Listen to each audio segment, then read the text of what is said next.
为提升幼儿餐点品质与营养，台南市从113学年度将公立幼儿园午餐与点心费用调升到每月990元。这次邀请公立幼儿园老师、营养师与专家共同规划设计，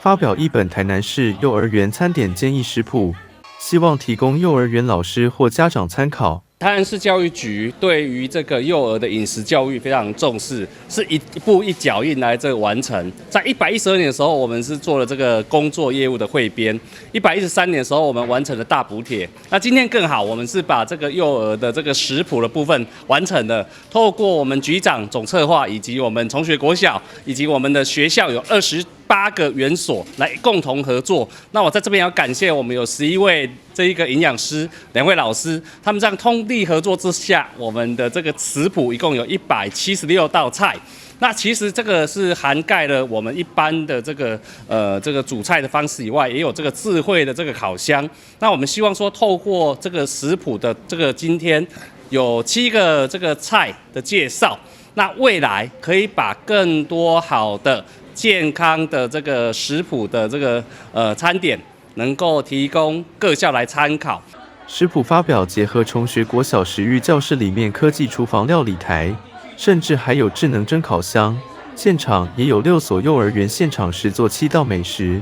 不管是主食有柠檬香草包鲑鱼、香松饭团，甚至点心南瓜红豆芝麻煎饼等，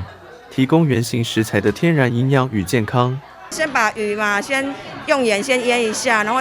用一些柠檬汁下去腌制，腌制完之后呢，我们就番茄切片摆在最下层，然后再把鲑鱼放上去之后，再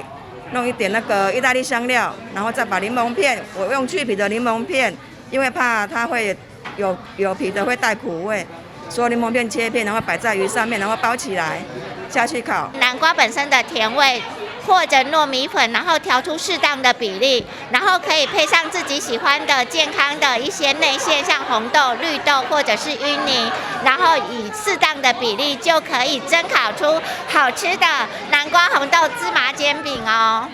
那我们的创作理念就是以原型食物本身的健康以及自带甜味，创造出小朋友喜欢的小点心，好看有趣，然后又非常的吸引人。崇学国小在教育局与家长会支持设立食育教室，平时除提供老师研发与协助幼儿园点心制作，同时开放学生体验。而教育局除将这本食谱配发全市公立幼儿园作为重要工具书，另外电子书也同步在台南市学校午餐教育专网公告，欢迎各界共同利用。记者林银庚台南报道。